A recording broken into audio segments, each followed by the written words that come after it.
नमस्कार दोस्तों। Western philosophy हम देख रहे थे। इसमें अरस्तू हम शुरू करेंगे आज, जिनको आप एरिस्टोटल भी कहते हैं। ठीक है, कहानी जैसे हम क्लास में देख रहे थे, पहले सुकरात आते हैं, सुकरात के बाद प्लेटो आते हैं, प्लेटो के बाद अरस्तू आते हैं। सबसे इंपॉर्टेंट कंसेप्ट है इनका कारणता का सिद्धांत या फिर थ्योरी ऑफ कॉजेशन। ऐसा ही कारणता का सिद्धांत आपने इंडियन स्कूल ऑफ फिलॉसफी में भी देखा था, कार्य कारण का सिद्धांत। वैसा ही ये कारणता का सिद्धांत क्यों बनाया गया? जब ये क्वेश्चन उठा वेस्टर्न वर्ल्ड के अंदर कि इस जगत का निर्माण कैसे हुआ,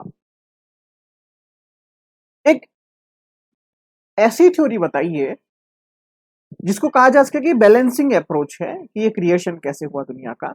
तो उस बैलेंसिंग अप्रोच के अंदर जगत के निर्माण का जो सिद्धांत अरस्तु प्रस्तुत करते हैं वो उनका कारणता का सिद्धांत है। इन्होंने इसके लिए क्या किया? इन्होंने जो वैश्विक पदार्थ है, यूनिवर्सल एलिमेंट्स हैं, उनकी एक इस तरीके से व्याख्या की कि उसके अंदर मिट्टी से लेकर भगवान तक सब कुछ आ जाएगा। जैसे कि वैश्विक पदार्थ का अस्तित्व, उसका एग्जिस्टेंस क्यों है, उसका उत्पत्ति क्यों हुई, उसका टारगेट क्या था, और अब उसका औचित्य क्या है, जो बन गया उसका औचित्य क्या है, ये सारी उसमें हो सके। फॉर एग्जाम्पल, मान लीजिए आपके पास मिट्टी है, मिट्टी का अस्तित्व है, ठीक है। उत्पत्ति कैसे हुई साहब? हजारों सालों में चट्टानों से, इनसे उनसे इनकी उत्पत्ति हुई। उद्देश्य क्या था? इसमें फसल उगती है तो औचित्य क्या है? हम इससे जीवित रहते हैं। तो ये किसी भी एलिमेंट, किसी भी पदार्थ की व्याख्या करने के लिए कारण बताए गए, वो कहलाया अरस्तु का कारणता का सिद्धांत। अस्तित्व, उत्पत्ति, उद्देश्य और औचित्य, इन चारों को अगर मिला दिया जाए तो कारणता सिद्धांत बन जाएगा। अरस्तु कार्य कारण सिद्धांत की प्रयोजन मूलक व्याख्या करते हैं कि इसका कुछ ना कुछ मोटिव जरूर होता है, इसका कुछ ना कुछ एक डेस्टिनी जरूर होती है, इसका लक्ष्य होता है, इसका एक प्रयोजन होता है। बिना प्रयोजन के कार्य कारण सिद्धांत नहीं हो सकता। इन्होंने कहा कि कार्य की उत्पत्ति के संबंध में कैसे के साथ साथ क्यों के ऊपर भी हमें ध्यान देना चाहिए।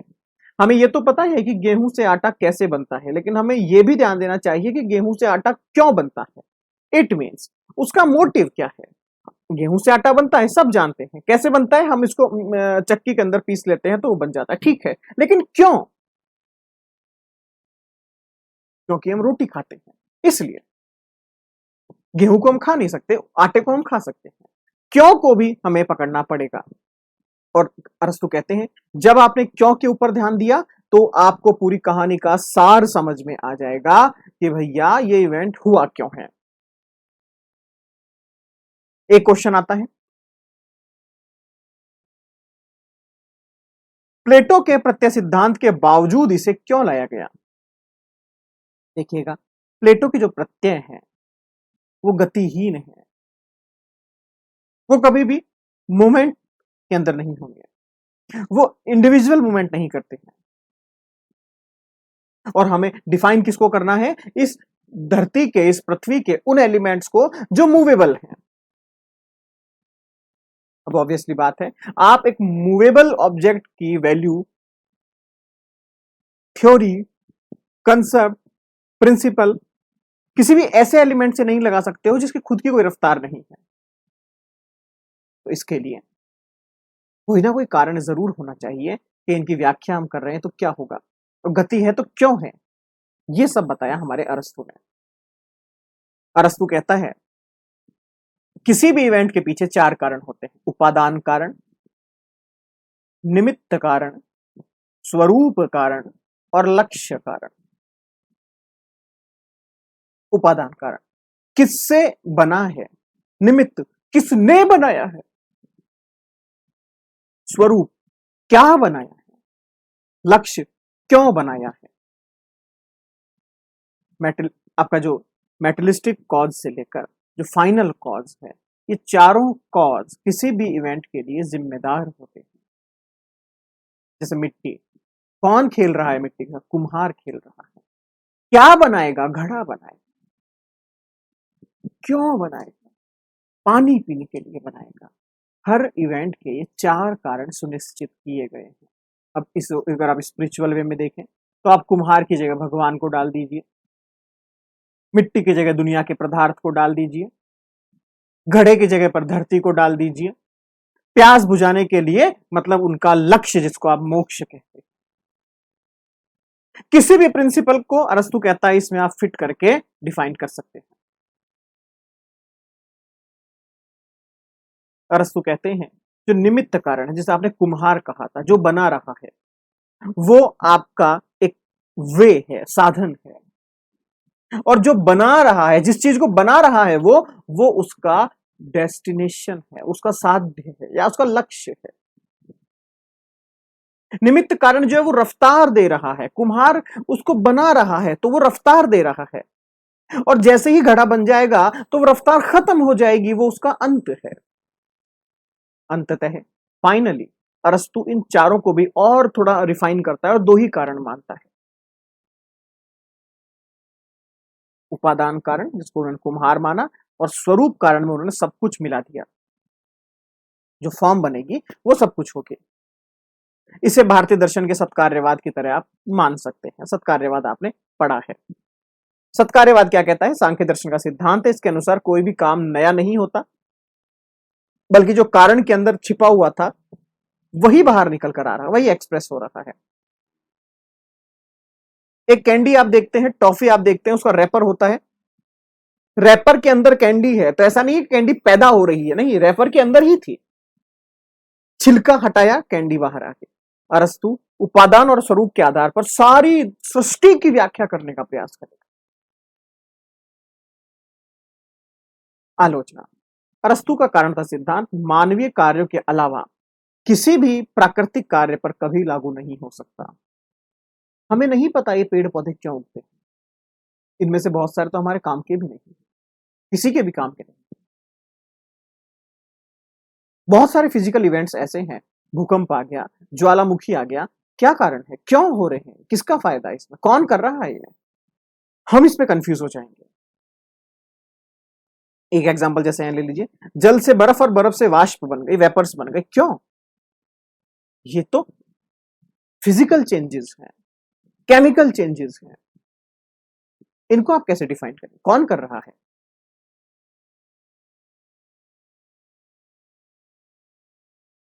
यहां एक ही एलिमेंट की 3 अलग अलग कंडीशंस हैं, तो यहां पर कारणता सिद्धांत आप लागू नहीं कर सकते। जो मॉडर्न कॉजेशन थ्योरी है वो कहती है कि आधुनिक कारणता सिद्धांत परिवर्तन की व्याख्या यांत्रिक कारण के आधार पर करता है, जो आपका मैकेनिकल रीजंस है उसके आधार पर वो करता है, मैकेनिज्म के आधार पर वो करता है, और इसमें माना जाता है कि कारण कार्य से पहले था। लेकिन अरस्तु क्या कह रहे हैं कि दोनों साथ साथ हो रहे हैं, ये अपने आप में एक बड़ी समस्या हो गई। ठीक है, तो ये अरस्तु अरस्तु की मेटाफिजिक्स देखते हैं। अरस्तु का एक अनुयायी था जिनका नाम था एंड्रोनिकस। एंड्रोनिकस ने प्रारंभिक सिद्धांतों पर लिखे गए अरस्तु के सारे लिटरेचर को, सारे लेखों को एक बुक के अंदर कंपाइल किया और उन्हें भौतिक विषयक की कृतियों के बाद रखा। ये बेसिकली ऐसी कहानी है, इसको समझने की कोशिश कीजिएगा। What is the basic meaning of metaphysics according to Aristotle? Andronicus से ही अगर हम इसको जोड़ें, अरस्तु के पास एक बहुत बड़ी लाइब्रेरी थी, ऐसा माना जाता है, बहुत बड़ी, क्योंकि ये बहुत बड़ा ज्ञानी व्यक्ति है। अरस्तु बहुत ज्ञानी व्यक्ति है, उसके बहुत बड़ी लाइब्रेरी, दिन भर पढ़ता रहता है, उसका काम ही यही है। तो एंड्रोनिकस जो है, एंड्रोनिकस उन बुक्स को जब नया नया वहां पर आया, ऐसा कहा जाता है, ये कहानी हो सकता है एंड्रोनिकस की हो, नहीं भी हो, बट व्हाटएवर, हाँ, एंड्रोनिकस ने उसको यूज किया था। बट इससे पहले अगर हम जाएं थोड़ा सा, तो जब नए नए बच्चे अरस्तु के पास आते थे तो अरस्तु कहता था कि भैया फिलॉसफी की ये बुक मेरे लेके आइए, रैक नंबर 4 में रखा हुआ है, रैक नंबर 3 में रखा हुआ है, रैक नंबर 2 में रखा हुआ है, रैक 1 में रखा हुआ है, फर्स्ट फ्लोर पे जाइए, ग्राउंड में जाइए, यहाँ पे जाइए, बुक्स लेके आइए। तो अरस्तु को सब कुछ पता है कि मेरी बुक्स कहाँ कहाँ रखी हुई है, नए बच्चे को नहीं पता होता है। तो अरस्तु की लाइब्रेरी का एक किस्सा है ऐसा, मैं बता रहा हूं कि मेटाफिजिक्स जो वर्ड है, मेटाफिजिक्स का जो शब्द है, वो पैदा कैसे हुआ, उसका निर्माण कैसे हुआ। अरस्तु के पास नए नए बच्चे आते हैं पढ़ने के लिए, वो हमेशा आते रहते थे, तो अरस्तु कहता है मेरी फिलोसफी की बुक लेकर आइए। बच्चा नया था, लाइब्रेरी बड़ी थी, उसे समझ में नहीं आया कि मुझे वहां पर क्या करना है। वो ढूंढ रहा है, ढूंढ रहा है, ढूंढ रहा है, उसे कुछ मिल नहीं रहा। वो अरस्तु से पूछता है, सर मुझे आपकी बुक नहीं मिली। अरस्तु कहते हैं वहीं रखी हुई है, ढंग से देखिए। वो कहता है सर नहीं मिली, कुछ हिंट दीजिए। तो अरस्तु कहते हैं कि जो फिजिक्स की किताबों के आगे रखी हुई है। मेटा का मतलब है फिजिक्स के आगे, मेटा का मतलब है आगे, और फिजिक्स मतलब फिजिक्स के आगे। तो मेटाफिजिक्स जो वर्ड बना, उसका मतलब था कि भैया फिजिक्स की रैक के आगे जो बुक्स रखी हुई है वो ला के दो मुझे। तो मेटाफिजिक्स वर्ड अरस्तु के द्वारा बनाया गया मजाक का एक शब्द है, जो अर्थहीन शब्द था उस वक्त, क्योंकि वहां पर मेटाफिजिक्स का यूज किया गया था केवल एक प्रेजेंटेशन के लिए कि भैया उस रैक के आगे, फिजिक्स के रैक के आगे मेरी बुक्स पड़ी है, उन्हें लेके आओ। और ये वर्ड धीरे धीरे धीरे धीरे धीरे धीरे एंड्रोनिकस ने या अलग अलग फिलोसफर्स ने इसको यूज करना शुरू किया, और धीरे धीरे धीरे धीरे ये अपने आप में अस्तित्व में आ गया।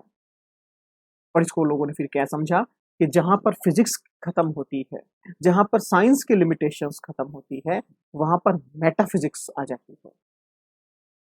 मेटाफिजिक्स आगे चलकर अपने आप में एक सब्जेक्ट बन गया, जो साइंस को चैलेंज करता है कि साइंस के लिमिट्स है, फिजिक्स के लिमिट्स है।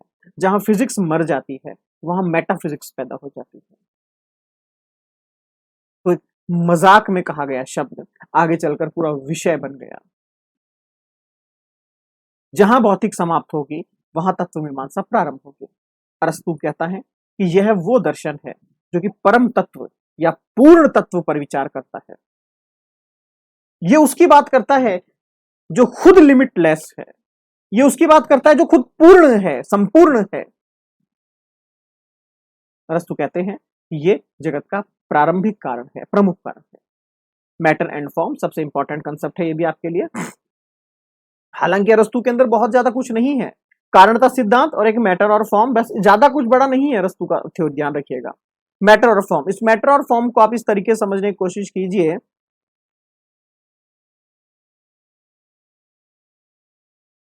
एक तरफ गेहूं है, एक तरफ आटा है। गेहूं तो आपका हो गया मैटर और आटा हो गया फॉर्म। इसका मतलब क्या हुआ, अरस्तु कहते हैं कि जो आपका कारणता का सिद्धांत है, उसके अंदर हम अलग अलग इवेंट देखते रहते हैं। एक बहुत सारा पदार्थ हमारे सामने होता है, जिसको मैं कहता हूं कि ये एक भौतिक पदार्थ है, मूल पदार्थ है, रॉ मटेरियल है।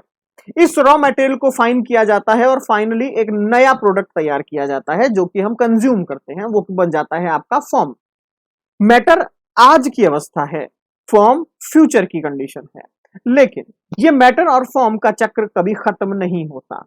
कल जो फॉर्म बनेगा, हो सकता है वो कल मैटर भी बन जाए।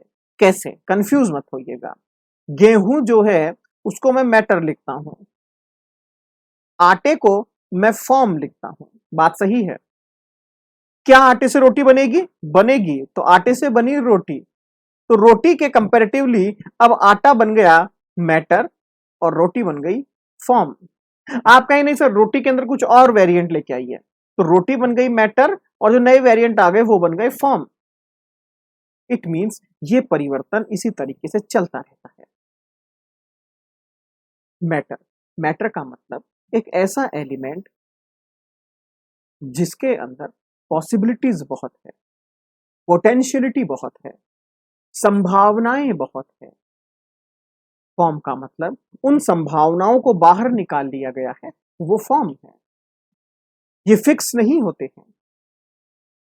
मैटर और फॉर्म एक दूसरे के रिलेटिवली चलते रहते हैं। इट मीन्स मैटर और फॉर्म लगातार बदलते रहते हैं। इट मीन्स मैटर के अंदर अनंत संभावनाएं हैं, इनफाइनाइट पोटेंशियलिटी है, अनंत शक्ति है, वो कुछ भी बन सकता है। और यही कारण है कि जब हम फॉर्म की बात करते हैं, तो वो फॉर्म भी अनंत संभावनाओं युक्त है, वो कभी भी बदल सकती है। तो मैटर और फॉर्म दोनों में संभावनाएं अनंत है। इसका मतलब ये प्रक्रम, ये प्रोसेस इनफाइनाइट टाइम तक इसी तरीके से चलता रहता है। ठीक है, इसमें ज्यादा कुछ समझने वाली बात मुझे आज तक नहीं लगी कि एरिस्टोटल, प्लेटो, सुकरात इतने आसान फिलोसफर हैं कि जिनको अगर आप डायरेक्टली पढ़ो तो आपको समझ में आ जाएगी चीजें, या फिर कई बार कंफ्यूज हो जाते हैं। लेकिन हल्का सा अगर आप उसमें डेप्थ में जाएंगे, हल्के से अगर आप गहराई में जाएंगे, तो आप समझ जाएंगे कि ये बहुत बड़े कंफ्यूजन के अंदर कभी नहीं डालते हैं आपको, टू द पॉइंट बात करते हैं।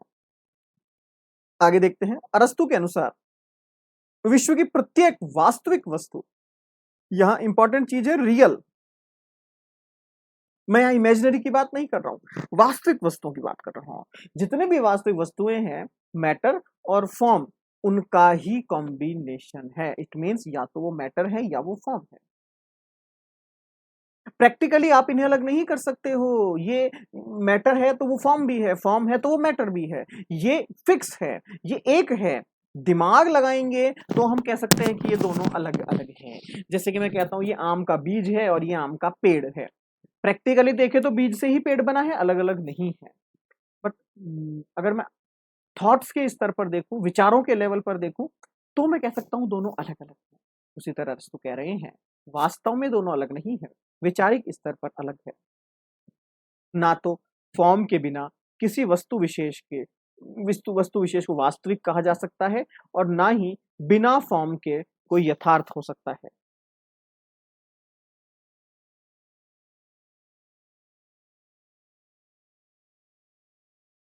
ठीक है, तो नॉर्मली अगर आप देखें तो इनमें कोई भी किसी भी प्रकार का फर्क नहीं है। इसको आप इस तरीके से समझ सकते हैं, जैसे मैंने अभी एक आपको एग्जांपल दिया बीज वाला, कि भैया बीज में ही पेड़ है, पेड़ में ही बीज है, तो वो बात सही है। तो वास्तविक दृष्टि से रियली अगर हम देखें, रियलिटी में अगर हम देखें, तो दोनों में कुछ भी फर्क नहीं है। ठीक है, जैसे देखिए अनाज है, अनाज जो आपका मैटर बन गया, उससे आटा बना, तो ये मैटर और फॉर्म हो गया। ठीक है, केस फर्स्ट हो गया। केस सेकंड देखिए, फिर आप वापस से आटे से रोटी बनी, तो फिर से मैटर और फॉर्म आ गया। तो फॉर्म के अंदर अनंत संभावना, मैटर के अंदर अनंत संभावना। वही टॉपिक है अगला आपका, संभावना और वास्तविकता। मैटर जो है वो संभावनाओं से भरा हुआ है, फॉर्म जो है वो एक्चुअलिटी या वास्तविकताओं का एक परिणाम है। बेसिकली ये देखा जाता है कि अगर एक चीज जिसके अंदर पोटेंशियलिटी है, तो वो कन्वर्ट होकर एक्चुअलिटी के अंदर बदल जाती है, और फिर वो प्रोसेस वहीं रुक जाता है। लेकिन अरस्तु कहते हैं नहीं। अरस्तु का ये मानना है ये प्रोसेस इनफाइनाइट टाइम, अनंत काल तक चलता रहता है, और इस प्रोसेस के अंदर ही इस पूरे यूनिवर्स का क्रिएशन हो जाता है। मान लीजिए आपके पास गेहूं है, गेहूं से हमने आटा बनाया, आटे से हमने फिर ये बनाया, आटे से वो बनाया, आटे से यहाँ बनाया, आटे से वहां बनाया। प्रोसेस चलता गया चलता गया चलता गया, और बहुत बड़ा प्रोसेस। अगर केवल एक प्रोडक्ट एक ही फॉर्म बना पाता, एक ही एक्चुअलिटी को में डेवलप हो पाता, तो कहानी लिमिटेड हो जाती। लेकिन इस दुनिया के अंदर इतनी ज्यादा पोटेंशियलिटी है, इतनी ज्यादा एक्चुअलिटी है कि उसका सीमा नहीं है, उसकी कोई लिमिट नहीं है। तो इसको इस तरीके से समझने की कोशिश कीजिए, चाहे मैटर हो चाहे फॉर्म हो, दोनों के अंदर पोटेंशियलिटी पाई जाती है। दूसरी तरफ चाहे मैटर हो चाहे फॉर्म हो, दोनों के अंदर एक्चुअलिटी भी पाई जाती है। इट मीन जो आज मैटर है, हो सकता है कल वो फॉर्म रहा होगा। आज जो फॉर्म है, हो सकता है कल के लिए वो मैटर बन जाए। आज आप स्टूडेंट हैं मान लीजिए, कल को आप टीचर बन जाएंगे। आपके अंदर पोटेंशियलिटी तो बहुत है, संभावना बहुत है आपके अंदर, और मान लीजिए आज मैं टीचर हूं, लेकिन हो सकता है कल मैं फिर से स्टूडेंट बन जाऊं। किसी ना किसी से सीखना पड़ता है। तो ये प्रक्रम जिंदगी भर चलते रहते हैं, अनंत काल तक चलते रहते हैं।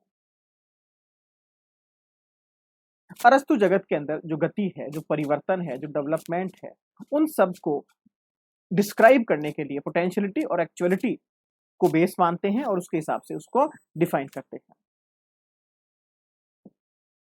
जो परिवर्तन हो रहा है उसका बेस कौन है? मैटर है, और टारगेट कौन है? फॉर्म है। मैटर को जिस वस्तु का फॉर्म ग्रहण करना होता है, वह वस्तु संभाव्य रूप से मैटर में पहले ही विद्यमान रहती है। मैंने कहा था ये सत्कार्यवाद को फॉलो कर रहा है कहीं ना कहीं। जो भी रिजल्ट निकल कर आएगा वो पहले से ही कॉज के अंदर रहेगा। इंटेलेक्ट प्रत्येक मानव निर्मित या प्रकृति निर्मित वस्तु में एक डायनेमिक या गत्यात्मक शक्ति छिपी हुई रहती है। इस शक्ति के कारण ही वो महान भी बन सकता है और बिगड़ भी सकता है। इस शक्ति को कहते हैं इंटेलेक्ट। इसका मतलब क्या है? आपके अंदर भी अनंत संभावना, अनंत पोटेंशियलिटी है। जब मैं इसे मैटर के ऊपर बताता हूं तो वो होगी आपकी पोटेंशियलिटी और एक्चुअलिटी, लेकिन जब मैं इसको आपके ऊपर अप्लाई करूंगा तो इसको कहते हैं इंटेलेक्ट। अनंत संभावनाएं हैं आपके अंदर। आलोचना, मैटर से फॉर्म किस प्रकार बनेगा यह अरस्तु ने कभी नहीं बताया। संभावनाओं का लिमिटेशन क्या है? संभावना बेसिकली है क्या? Potentiality means what? अरस्तु नहीं बता पाया। अरस्तु का टारगेट है कि दोनों को मैं एक रूप कर दूं, लेकिन एक दूसरी तरफ ये दोनों को अलग अलग कर रहा है। मैटर अलग है, फॉर्म अलग है। एक तरफ ये कह रहा है दोनों एक ही है, तो कंफ्यूजन बहुत है। इंपॉर्टेंस, अरस्तु का दर्शन एक आशावाद की बात करता है, मोटिवेशन की बात करता है। लाइबनिज को अरस्तु का बहुत बड़ा फॉलोअर माना जा सकता है, जिसने मोनोडोलॉजी के बेस पे पूरी दुनिया के व्याख्या करी। सब्सटेंस अकॉर्डिंग टू एरिस्टोटल, द्रव्य वो है जिसकी स्वतंत्र सत्ता है, वो कंप्लीट फ्री है, जो इंडिविजुअल है, जो एब्सोल्यूट है। द्रव्य का प्रयोग उद्देश्य के लिए होता है। यह कभी भी किसी वस्तु का विधेय या गुण नहीं हो सकता। मतलब आप किसी भी मैटर का यूज करेंगे एक स्पेसिफिक टारगेट के लिए, सिंपल, लेकिन वो मैटर खुद टारगेट नहीं हो सकता। मिट्टी से घड़ा बनाया जाएगा, घड़ा का भी नहीं सोचता कि मैं मिट्टी बन जाऊं। इसी आधार पर अरस्तु कहते हैं कि प्लेटो के जो प्रत्यय है, जो वस्तुतः सामान्य है, नॉर्मल है, कॉमन है, वो द्रव्य नहीं है, क्योंकि सामान्य पदार्थ इस विशेष वर्ग संसार का निर्माण नहीं कर सकता। दूसरी तरफ हम विशेष जो है, स्पेसिफिक जो मटेरियल है, उसको भी द्रव्य नहीं कह सकते, क्योंकि दुनिया में सारी वस्तुएं विशेष नहीं है। जगत में कोई चीज सामान्य नहीं है तो सारी चीजें विशेष भी नहीं है। कोई पूर्णतः जड़ नहीं है तो कोई पूर्णतः चेतन भी नहीं है। यहां तो मिक्सअप है। हाँ, सबके अंदर एक कॉमन चीज है, क्या? कि वो सामान्य से भरी हुई है, लेकिन विशेषता भी उनके अंदर है। अरस्तु कहते हैं कि जो द्रव्य है, जो सब्सटेंस है, वो सामान्य और विशेष दोनों को मिलाने से बनता है। अरस्तु कहते हैं कि वस्तु का जो सार है, वस्तु का जो मोटिव है, वस्तु का जो कंक्लूजन है, वो उससे बाहर कभी नहीं रह सकता। आम का स्वाद आम से बाहर नहीं, आम के अंदर ही मिलेगा। इंपॉर्टेंस, अरस्तु ने स्वरूप को अलौकिक जगत से हटाकर वस्तु विशेष पर निहित कर दिया, जिसको आप आसानी से पढ़ सकते हैं। दर्शन के अंदर विकासवाद इन्होंने समझाया, लॉजिकल बातें करी, फिलॉसफी को इतना इजी बनाने की कोशिश की जिसे हर व्यक्ति समझ सके। ठीक है, तो यह अरस्तु था। धन्यवाद आपका।